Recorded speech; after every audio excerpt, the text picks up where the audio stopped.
Hay fechas que se quedan grabadas en tu memoria como cicatrices. El 23 de julio de 1989 es una de esas fechas para mí.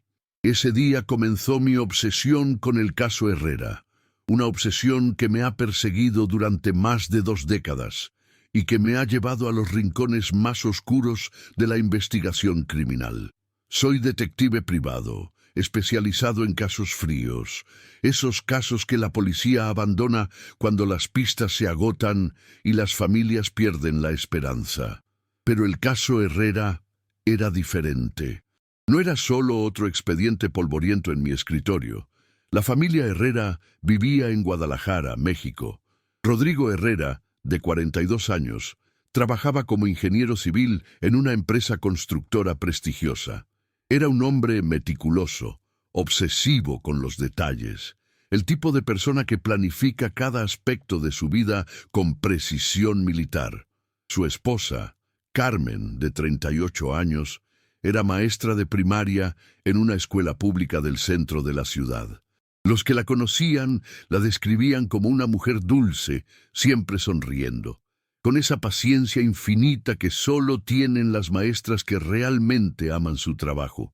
Tenían 2 hijos, Miguel, de 14 años, un adolescente tímido pero brillante, obsesionado con la fotografía, y Sofía, de 10 años, una niña extrovertida que soñaba con ser veterinaria. Cada verano, sin excepción, los Herrera alquilaban la misma cabaña junto a la represa La Yesca, en Nayarit. Era una tradición familiar que había comenzado cuando Miguel tenía 5 años. Rodrigo había descubierto ese lugar durante una inspección de obras hidráulicas y se enamoró inmediatamente de la tranquilidad del lugar. La cabaña estaba ubicada en una pequeña península, rodeada casi completamente por las aguas cristalinas de la represa. Era el refugio perfecto para una familia que buscaba escapar del caos urbano de Guadalajara. La mañana del 23 de julio, según el testimonio del dueño de la cabaña, don Esteban Morales, los Herrera salieron temprano en su lancha de pesca. Era una lancha pequeña pero confiable, una embarcación que Rodrigo había comprado 2 años antes y que conocía como la palma de su mano. Don Esteban los vio partir desde su casa, ubicada en la orilla opuesta de la península. Recuerda vívidamente que Carmen llevaba un sombrero amarillo brillante y que Sofía agitaba la mano mientras se alejaban. Miguel, como siempre, tenía su cámara fotográfica colgada al cuello. La represa La Yesca es un cuerpo de agua artificial creado por la construcción de una hidroeléctrica en los años 70. Sus aguas, alimentadas por el río Santiago, alcanzan profundidades de hasta 90 metros en algunos puntos. La represa está rodeada por montañas escarpadas y vegetación densa, creando un paisaje espectacular, pero también aislado. Durante los meses de verano, las aguas suelen estar tranquilas, perfectas para la pesca deportiva. Era exactamente el tipo de lugar que atraía a familias como los Herrera, buscando aventura pero también seguridad. Ese 23 de julio de 1989, el clima era perfecto. Cielo despejado, viento suave, temperatura agradable. Las condiciones ideales para un día de pesca familiar. Según los registros meteorológicos que revisé años después, no había pronóstico de tormenta ni cambios climáticos súbitos. La visibilidad era excelente, el agua estaba en calma. Todo parecía estar alineado para un día perfecto en familia. Los Herrera tenían una rutina establecida durante sus vacaciones en La Yesca. Desayunaban temprano, alrededor de las 6 de la mañana, preparaban sus equipos de pesca y salían en la lancha antes de las 8. Generalmente, pasaban todo el día en el agua, explorando diferentes bahías y ensenadas, pescando, nadando, tomando fotografías. Carmen siempre empacaba un almuerzo abundante y Sofía llevaba su colección de caracolas y piedras que encontraba en las orillas. Miguel documentaba cada momento con su cámara, creando álbumes de recuerdos que la familia atesoraba. Don Esteban Morales se convirtió en el último testigo que vio a los Herrera con vida. Según su testimonio, la familia parecía estar de excelente humor esa mañana. Rodrigo revisaba meticulosamente el motor de la lancha, como siempre hacía antes de salir.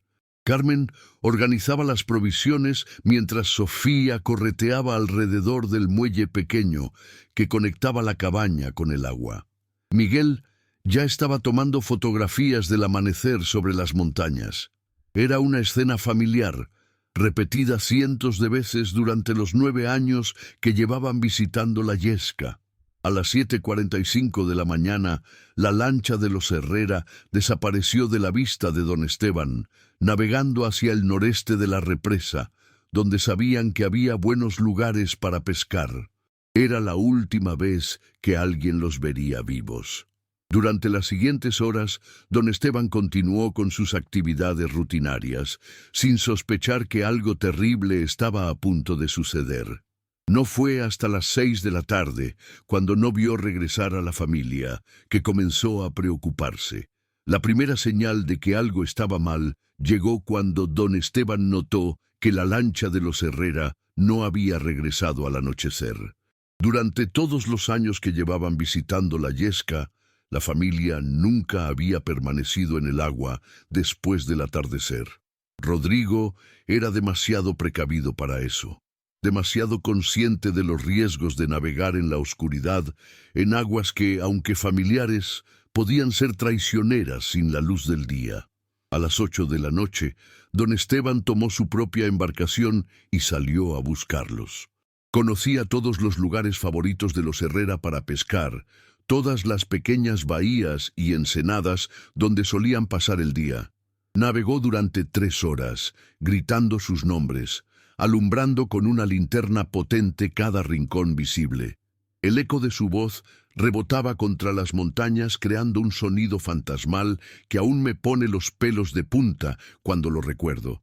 Pero no encontró nada, ni rastro de la lancha, ni respuesta a sus gritos, ni señales de vida. A las 11 de la noche, don Esteban regresó a tierra y contactó a las autoridades locales. La llamada llegó al puesto de policía de Tepic, donde el oficial de turno, Sergeant Carlos Mendoza, tomó el reporte inicial.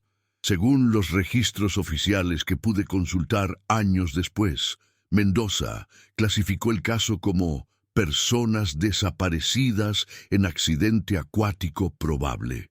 Era una clasificación estándar, pero que resultaría ser completamente inadecuada para lo que realmente había sucedido. La búsqueda oficial comenzó al amanecer del 24 de julio. Un equipo conjunto de la Marina Mexicana, bomberos locales y voluntarios civiles peinó sistemáticamente la represa. Utilizaron lanchas patrulla, helicópteros de rescate, equipos de sonar y buzos especializados. La operación fue masiva para los estándares de la región, coordinada desde una base temporal establecida en la misma cabaña que los Herrera habían alquilado. Durante los primeros 3 días de búsqueda, los equipos de rescate cubrieron aproximadamente el 80% de la superficie de la represa. Encontraron algunos objetos flotando, una gorra de béisbol que Carmen había comprado para Miguel, una nevera portátil que reconocieron como perteneciente a la familia y fragmentos de madera que podrían haber sido parte de una embarcación. Pero no encontraron la lancha, ni los cuerpos, ni ninguna evidencia concluyente de lo que había sucedido. El 4.º día de búsqueda trajo el primer hallazgo significativo. Un pescador local llamado Antonio Vega encontró la cámara fotográfica de Miguel flotando cerca de la orilla sur de la represa, aproximadamente a 8 kilómetros del lugar donde los Herrera habían sido vistos por última vez. La cámara estaba parcialmente sumergida, pero el estuche protector había mantenido el rollo de película relativamente seco. Cuando revelaron esa película, las autoridades encontraron las últimas fotografías tomadas por Miguel Herrera. Las imágenes mostraban una progresión normal de su día: el amanecer sobre las montañas, sus padres preparando el equipo de pesca, Sofía sonriendo mientras sujetaba una pequeña trucha, la familia almorzando en la lancha. Pero las últimas 3 fotografías eran diferentes. Mostraban algo en el agua, algo que las autoridades describieron en sus reportes como anomalía no identificada. Las fotografías estaban borrosas, como si Miguel hubiera estado asustado o temblando cuando las tomó. Durante la investigación inicial, consulté con expertos en análisis fotográfico. Según sus conclusiones, las últimas imágenes habían sido tomadas aproximadamente entre las 2:00 y las 3:00 de la tarde del 23 de julio. Las fotografías mostraban la superficie del agua desde el punto de vista de alguien que estaba en la lancha, pero había algo más. En 2 de las 3 imágenes se podía distinguir una sombra oscura bajo el agua, algo grande moviéndose a poca profundidad. El análisis oficial concluyó que podría tratarse de un tronco sumergido, restos de vegetación arrastrada por las corrientes, o incluso un banco de peces grande.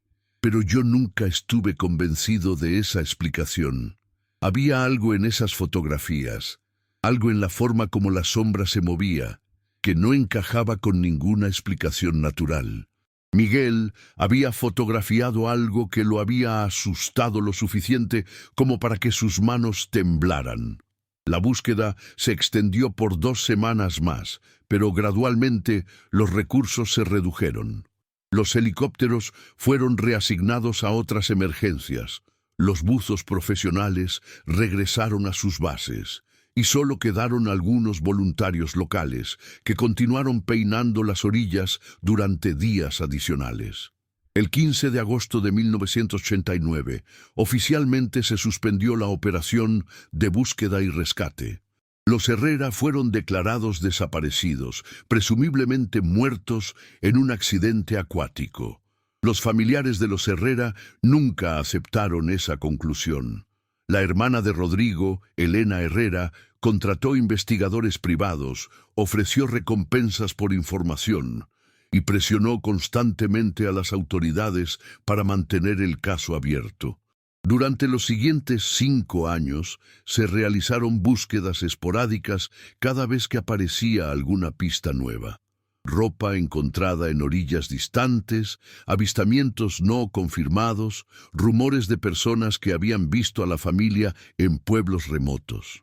Mi primera conexión personal con el caso Herrera llegó en 1994, 5 años después de su desaparición. Elena Herrera me contactó a través de un colega que había trabajado conmigo en casos similares. Para entonces, yo ya tenía una reputación sólida en la investigación de casos fríos, especialmente aquellos que involucraban desapariciones misteriosas en áreas remotas. Elena estaba desesperada. Había agotado todos los recursos oficiales y la mayoría de los investigadores privados le habían dicho que el caso era imposible de resolver. Durante nuestra primera reunión en mi oficina de Ciudad de México, Elena me mostró una colección impresionante de documentos, fotografías, mapas y teorías que había recopilado durante 5 años. Era evidente que había dedicado cada momento de su vida a encontrar a su hermano y su familia. Sus ojos tenían esa mirada obsesiva que reconozco en familiares de víctimas, esa combinación de dolor, esperanza y determinación que puede consumir a una persona completamente. Elena había desarrollado sus propias teorías sobre lo que podría haber sucedido. La primera era que la familia había sido víctima de un crimen, posiblemente un secuestro que había salido mal. México en 1989 estaba experimentando un aumento en la criminalidad, y las familias de clase media como los Herrera eran objetivos potenciales. Según esta teoría, los criminales podrían haber interceptado a la familia en el agua, matado a los testigos y hundido la lancha en las profundidades de la represa. La segunda teoría de Elena era más compleja. Sugería que Rodrigo había descubierto algo durante su trabajo como ingeniero civil, algo relacionado con la construcción de la represa que ciertas personas querían mantener en secreto. Según esta hipótesis, La familia había sido eliminada para prevenir que Rodrigo revelara información comprometedora sobre corrupciones en el proyecto hidroeléctrico. La tercera teoría era la más perturbadora. Elena creía que su hermano había planeado la desaparición de su familia, posiblemente para escapar de problemas financieros o legales que ella desconocía. Según esta versión, los Herrera podrían estar vivos, viviendo bajo identidades falsas en otro país. Era la teoría que Elena menos quería creer, pero que no podía descartar completamente. Después de revisar exhaustivamente todos los documentos que Elena había recopilado, decidí aceptar el caso. Había algo en esas fotografías borrosas de Miguel, algo en la forma como la investigación oficial había sido manejada, que me convenció de que había aspectos del caso que no habían sido explorados adecuadamente. Mi plan era regresar a la Yesca, entrevistar a testigos que no habían sido consultados durante la investigación original y aplicar técnicas de investigación más modernas que no habían estado disponibles en 1989. Mi primera visita a la Yesca en octubre de 1994 fue reveladora de maneras que no había anticipado. Don Esteban Morales aún vivía en la misma casa desde donde había visto partir a los Herrera por última vez. Durante 5 años había llevado el peso de ser el último testigo, y esa responsabilidad había dejado marcas profundas en su carácter. Cuando hablé con él, noté que evitaba mirar directamente hacia la represa, como si las aguas le trajeran recuerdos demasiado dolorosos. Don Esteban me contó detalles que no habían aparecido en los reportes oficiales. Mencionó que durante las semanas previas a la desaparición había notado actividad inusual en la represa. Embarcaciones desconocidas navegando durante la noche, luces extrañas en la distancia, sonidos que no podía identificar. Inicialmente había asumido que se trataba de pescadores furtivos o turistas aventureros, pero después de la desaparición de los Herrera, estos detalles habían adquirido un significado más siniestro. También me reveló que 2 días antes de la desaparición había visto a Rodrigo Herrera conversando intensamente con un hombre desconocido cerca del muelle. La conversación había parecido tensa, casi confrontacional. Don Esteban no había podido escuchar lo que decían, pero el lenguaje corporal de ambos hombres sugería una discusión seria. El extraño había llegado en una camioneta negra y se había marchado abruptamente después de la conversación. Don Esteban nunca había mencionado este incidente a las autoridades porque no le había parecido relevante en ese momento. Durante mi estancia en la Yesca, contraté a buzos especializados para realizar nuevas exploraciones del fondo de la represa. Utilizamos equipos de sonar más avanzados que los que habían estado disponibles en 1989 y nos concentramos específicamente en las áreas más profundas que no habían sido exhaustivamente exploradas durante la búsqueda original. Los resultados fueron frustrantes. Encontramos varios objetos metálicos en el fondo, restos de embarcaciones hundidas a lo largo de los años, pero nada que pudiera conectarse definitivamente con los Herrera. Sin embargo, uno de los buzos, un veterano llamado Roberto Sánchez, hizo una observación inquietante. En la zona más profunda de la represa, aproximadamente a 85 metros de profundidad, había notado una anomalía en el fondo. Describió una depresión circular, como si algo pesado hubiera sido enterrado allí y luego cubierto con sedimento. La depresión tenía aproximadamente el tamaño adecuado para una lancha pequeña, pero estaba demasiado profunda y demasiado cubierta de sedimento como para ser excavada con los recursos que teníamos disponibles. Al final de esa primera investigación, en 1994, tenía más preguntas que respuestas. Era evidente que la investigación oficial había sido superficial, que había aspectos del caso que no habían sido explorados y que probablemente existían testigos que nunca habían sido entrevistados. Pero no tenía evidencia concreta de lo que había sucedido con los Herrera. El caso seguía siendo un misterio completo. Los años siguientes se convirtieron en una rutina frustrante de investigación esporádica y esperanzas frustradas. Entre 1995 y 1999, regresé a la Yesca 6 veces más, cada vez siguiendo nuevas pistas que inevitablemente llevaban a callejones sin salida. Elena Herrera me contactaba regularmente, a veces con nuevas teorías, a veces simplemente necesitando hablar con alguien que entendiera su obsesión por encontrar a su familia. Durante este periodo, la tecnología de investigación criminal avanzó significativamente. Las bases de datos computarizadas se volvieron más sofisticadas, los análisis de ADN se hicieron más precisos y las técnicas de búsqueda submarina mejoraron considerablemente. Sin embargo, aplicar estas nuevas herramientas al caso Herrera seguía siendo un desafío porque teníamos muy pocas evidencias físicas con las cuales trabajar. En 1998, el caso experimentó un breve resurgimiento mediático cuando un programa de televisión sobre misterios sin resolver decidió presentar la historia de los Herrera. El programa generó docenas de llamadas de personas que creían haber visto a la familia en diferentes partes de México e incluso en otros países. Investigué personalmente las pistas más prometedoras, pero todas resultaron ser identificaciones erróneas o intentos de obtener la recompensa que Elena aún mantenía activa.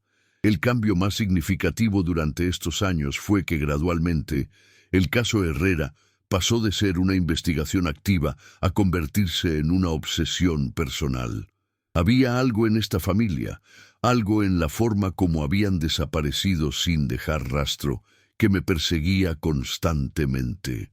Tenía pesadillas regulares donde veía la lancha de los Herrera navegando en círculos eternos en la superficie de la Yesca, con la familia atrapada para siempre en ese último día de pesca. En el año 2000, 11 años después de la desaparición, oficialmente clasifiqué el caso como inactivo en mis archivos. Elena Herrera había agotado sus recursos financieros y ya no podía pagar investigadores privados. Las autoridades mexicanas habían cerrado definitivamente el expediente, declarando oficialmente muertos a los 4 miembros de la familia. Para todos los efectos prácticos, el caso había terminado. Sin embargo, mantuve una carpeta activa con todos los documentos, fotografías y notas que había recopilado durante 6 años de investigación. Algo me decía que algún día, de alguna manera, aparecería nueva información que arrojaría luz sobre lo que realmente había sucedido a los Herrera. No sabía cuándo ni cómo, pero tenía la certeza de que este caso no había terminado realmente.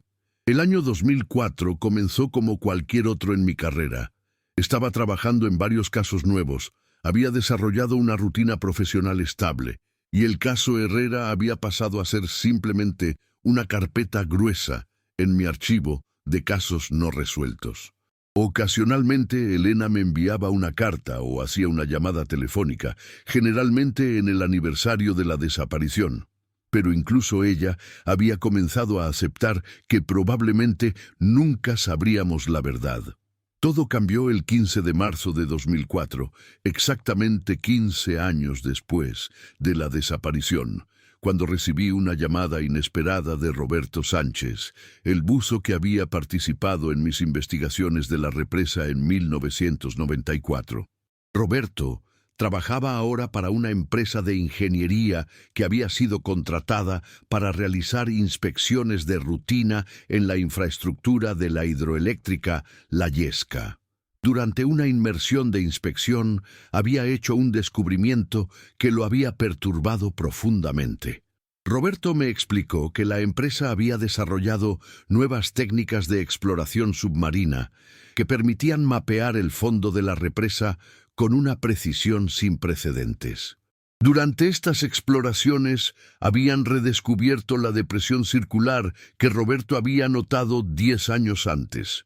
Pero ahora, con equipos más avanzados, habían podido penetrar las capas de sedimento y confirmar que efectivamente había algo enterrado allí.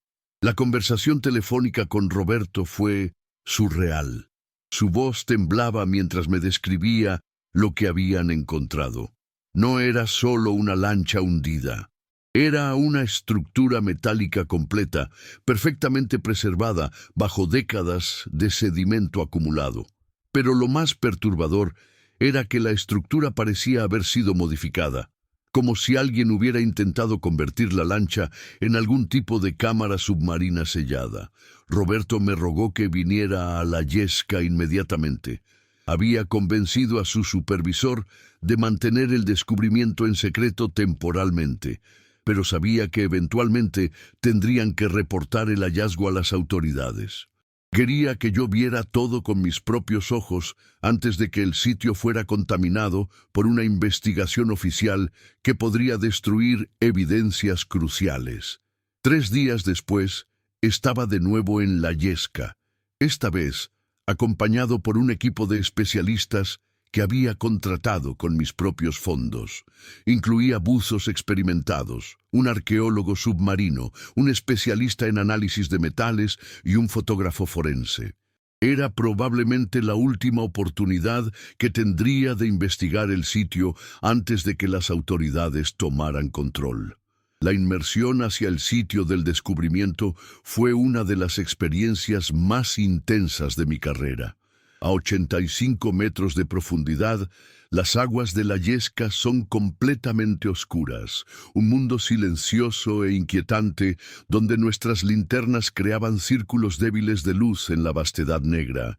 Roberto nos guió hasta la depresión circular, donde su equipo había comenzado cuidadosamente a remover las capas de sedimento. Lo que emergió de esas capas de lodo y vegetación descompuesta desafió todas nuestras expectativas. Era efectivamente la lancha de los Herrera, pero había sido dramáticamente modificada. Alguien había soldado placas de metal sobre todas las aberturas, creando una cámara completamente sellada. Las ventanas habían sido cubiertas con láminas gruesas de acero, y lo que había sido la puerta de acceso ahora estaba bloqueada por una estructura metálica compleja que parecía diseñada para abrir solo desde afuera. El estado de preservación era extraordinario.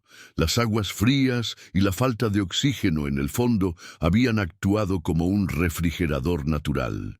Incluso después de 15 años, podíamos distinguir detalles específicos de la embarcación, el número de registro pintado en el costado, modificaciones personales que Rodrigo había hecho al motor, incluso elementos decorativos que Carmen había agregado al interior. Pero lo más perturbador era lo que encontramos cuando finalmente logramos abrir un pequeño panel de inspección que el modificador había dejado en la parte trasera de la estructura. En el interior, perfectamente preservados por el ambiente hermético, estaban los cuerpos de los 4 miembros de la familia Herrera. Estaban sentados exactamente como si hubieran estado navegando normalmente, con sus chalecos salvavidas puestos, sus cañas de pescar en las manos. La escena en el interior de esa cámara submarina improvisada era profundamente perturbadora.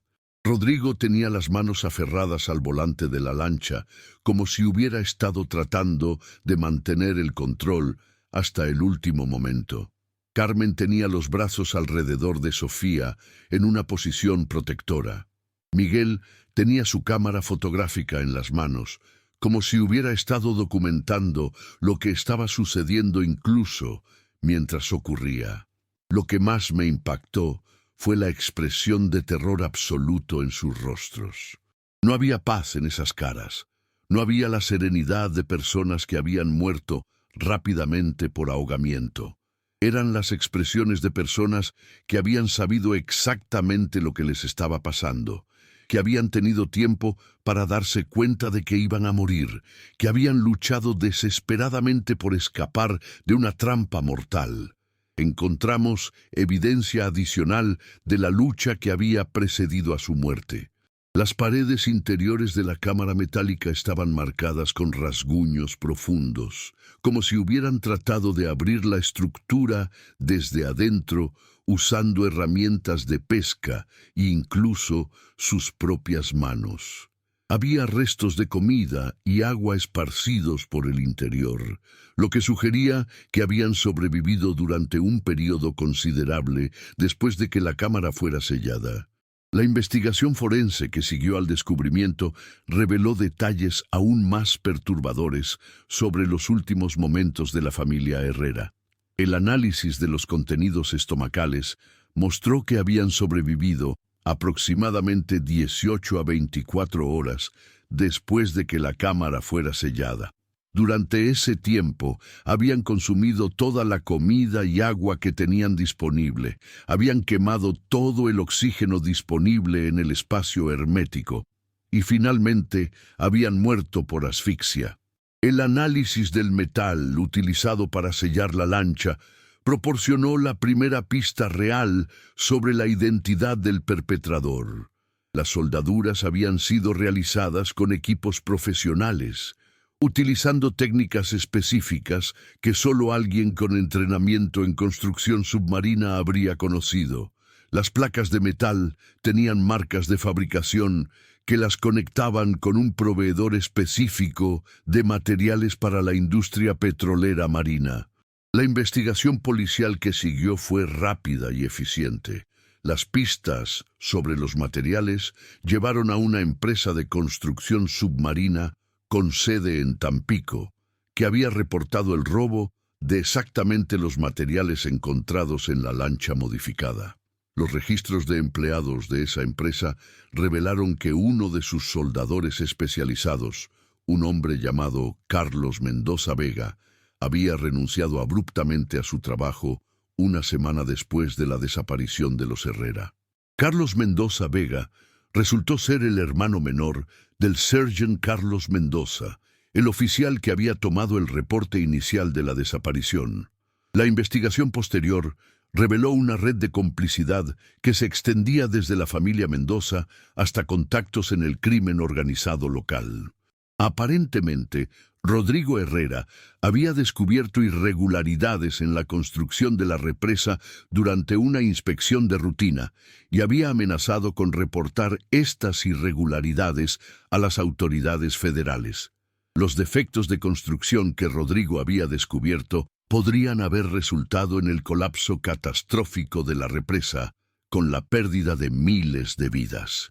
Los responsables de estos defectos, incluyendo funcionarios corruptos del gobierno local y contratistas sin escrúpulos, habían decidido que era más barato silenciar a Rodrigo permanentemente que corregir los problemas de construcción. La planificación del crimen había sido elaborada y cruel. Carlos Mendoza Vega había seguido a la familia Herrera durante varios días, estudiando sus rutinas de pesca.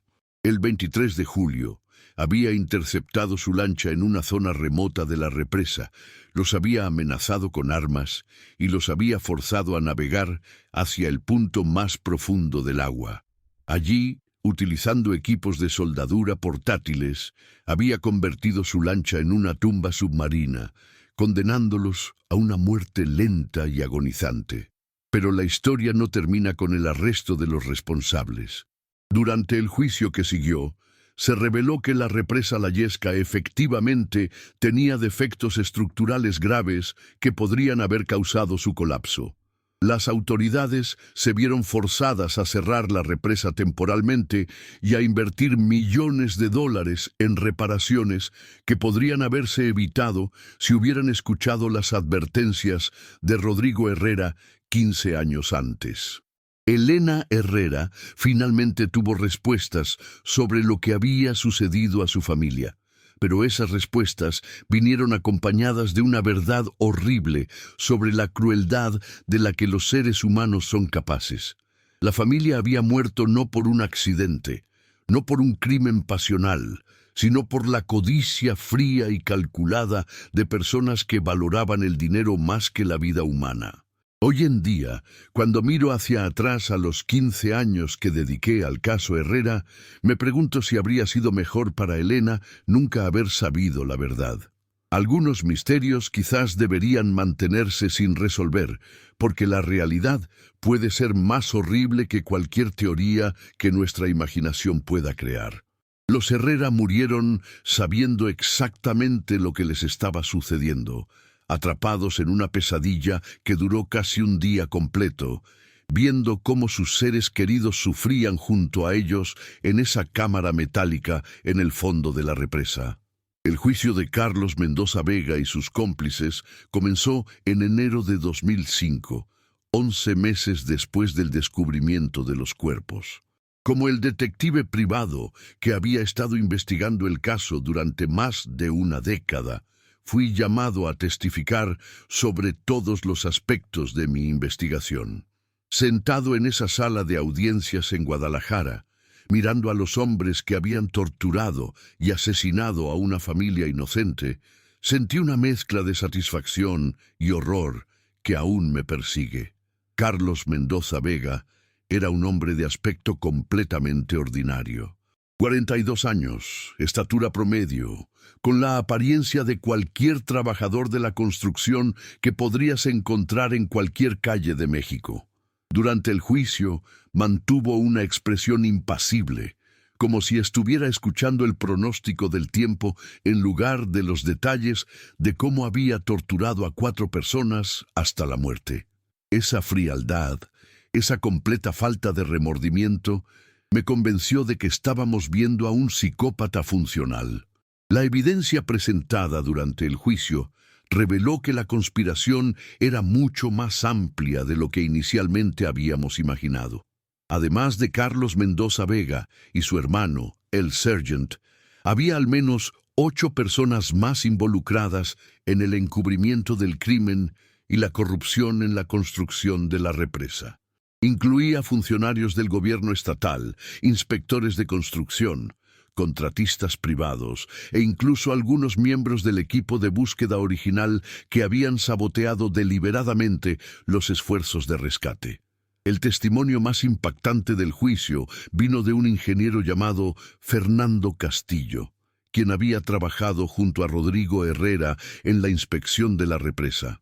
Castillo reveló que Rodrigo no solo había descubierto defectos estructurales, sino que había encontrado evidencia de que estos defectos habían sido deliberadamente ocultados durante la construcción original.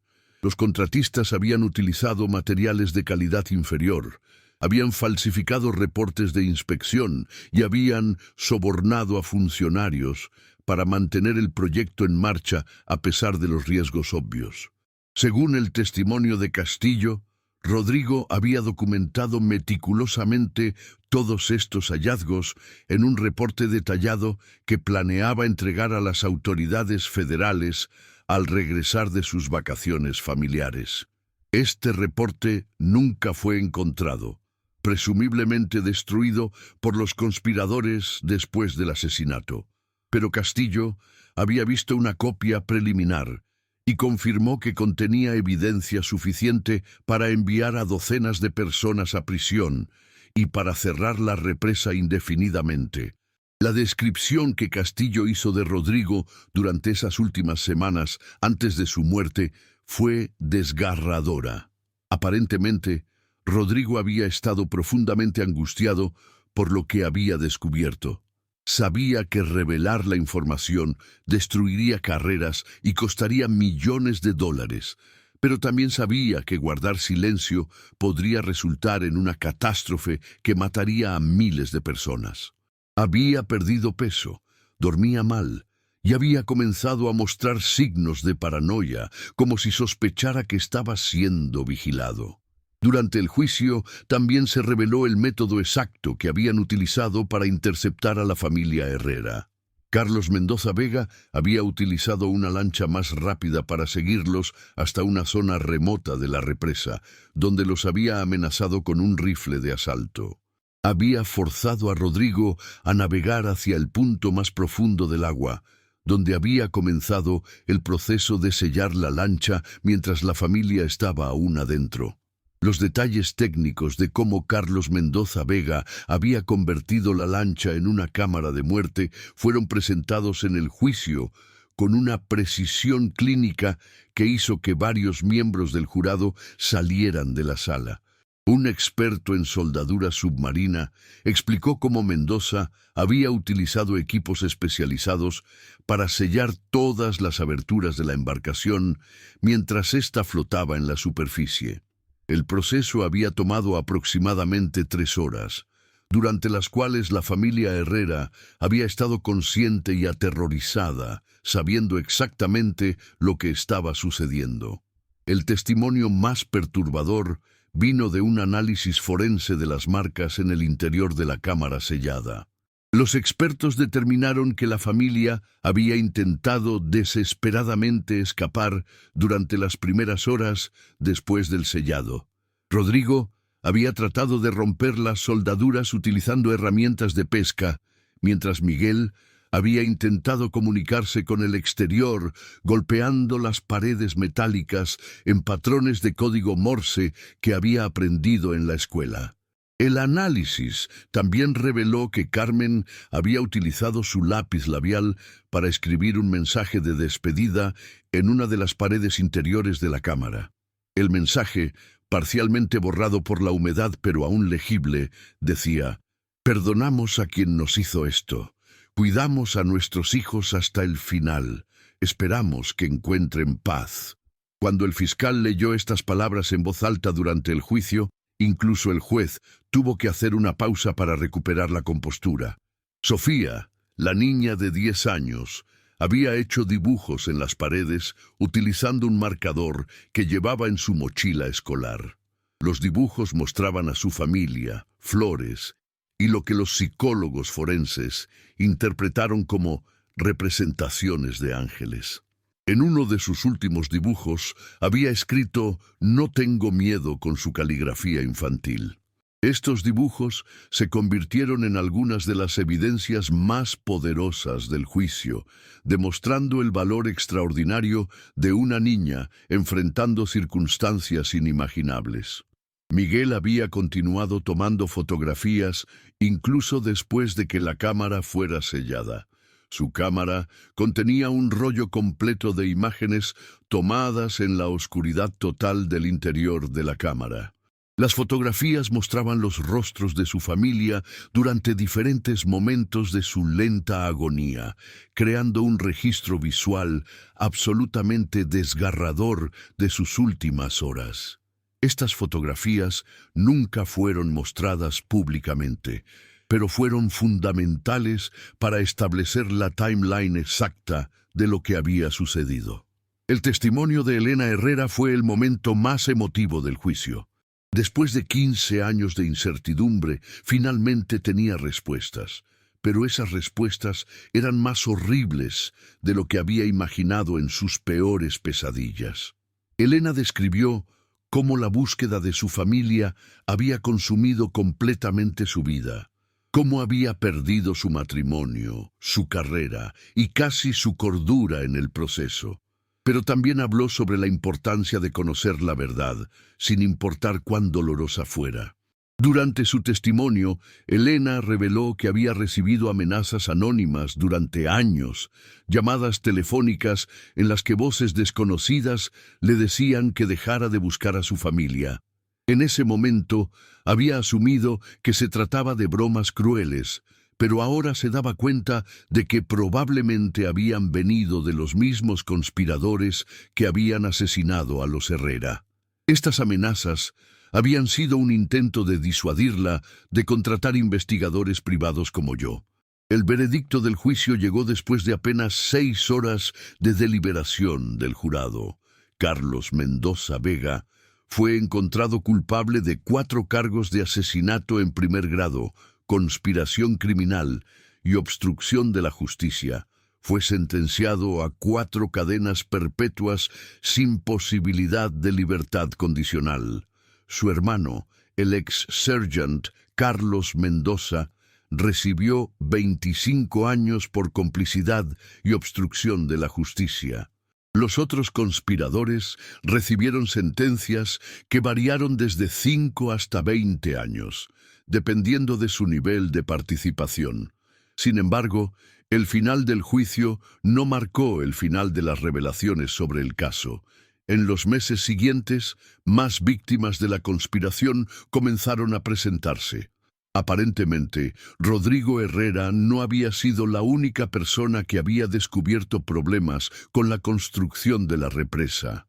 Al menos 3 otros ingenieros habían hecho hallazgos similares durante los años anteriores, y todos habían sufrido accidentes misteriosos o habían desaparecido en circunstancias sospechosas. La investigación expandida que siguió al juicio reveló un patrón de silenciamiento sistemático que se había extendido durante más de una década. Los conspiradores habían desarrollado métodos sofisticados para identificar y eliminar a cualquier persona que pudiera exponer sus actividades criminales. Rodrigo y su familia habían sido simplemente las víctimas más recientes de una operación criminal mucho más amplia.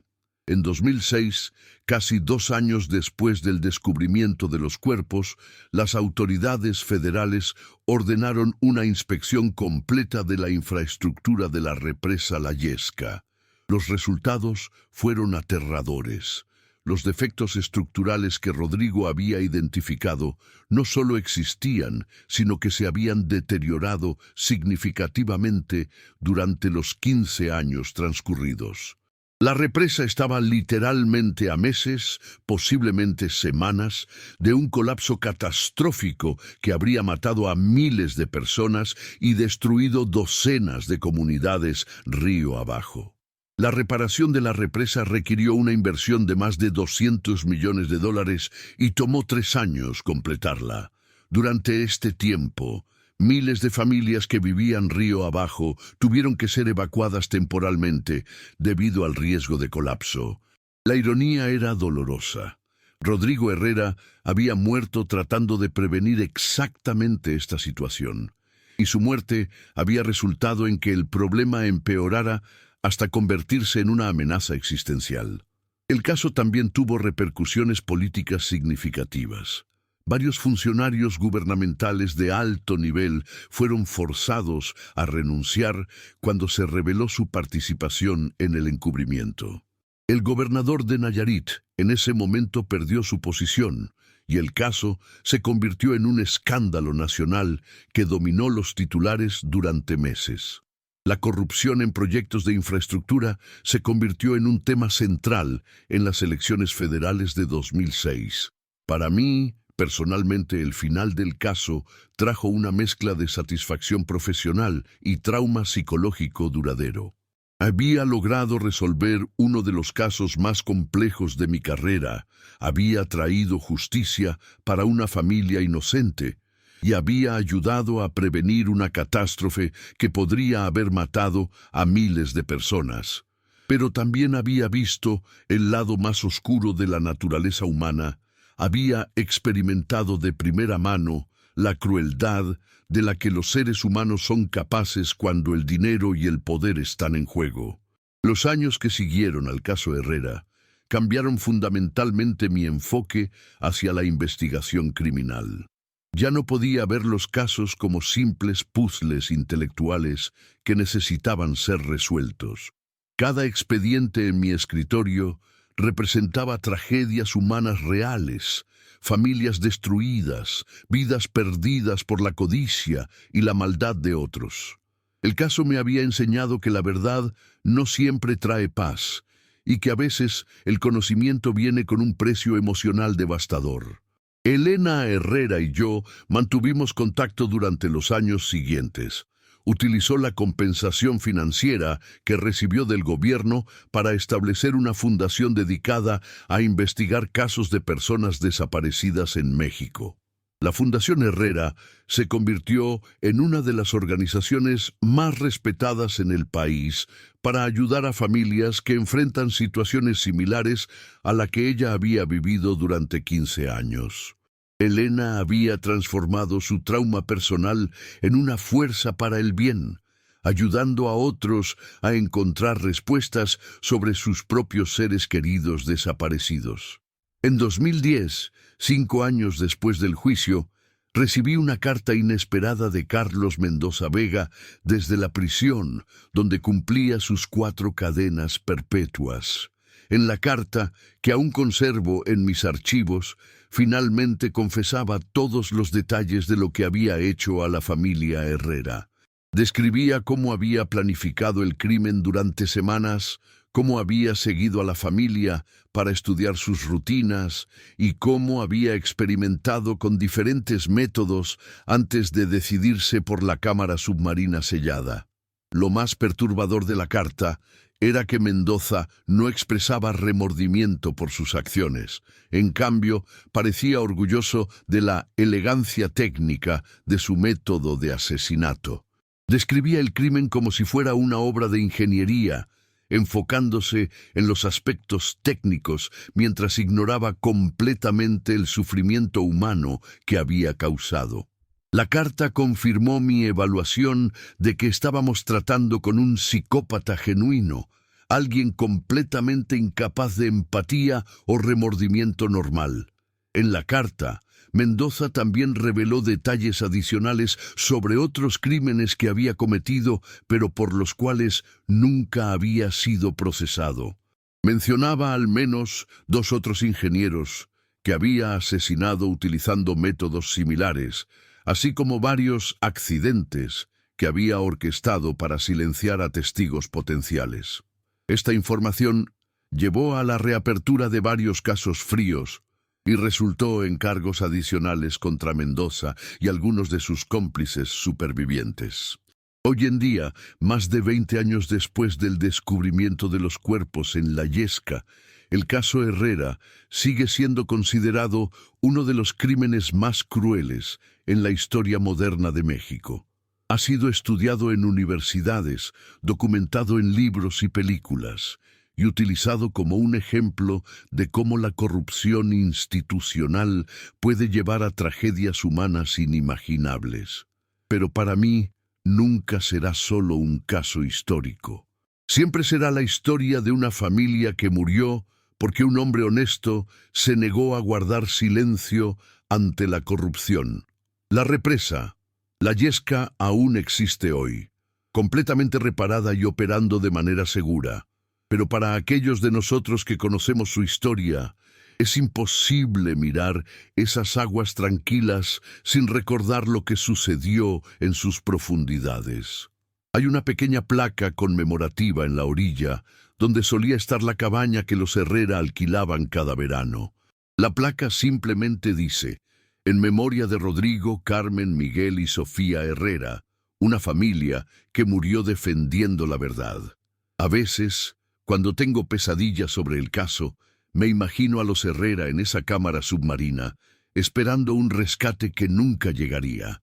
Pero en mis mejores sueños los veo navegando libres en las aguas cristalinas de La Yesca, pescando bajo el sol de verano, con Sofía riendo, mientras Miguel toma fotografías de su familia feliz. En esos sueños, Rodrigo nunca descubre los defectos de la represa, nunca amenaza a los conspiradores, nunca se convierte en un objetivo. En esos sueños, los Herrera regresan a casa sanos y salvos y viven las vidas largas y felices que merecían. ¿Qué piensas que realmente motivó a los asesinos a elegir un método tan cruel? ¿Crees que Rodrigo podría haber evitado la tragedia si hubiera manejado su descubrimiento de manera diferente? ¿Piensas que la justicia verdaderamente se hizo en este caso? Déjame tu teoría en los comentarios.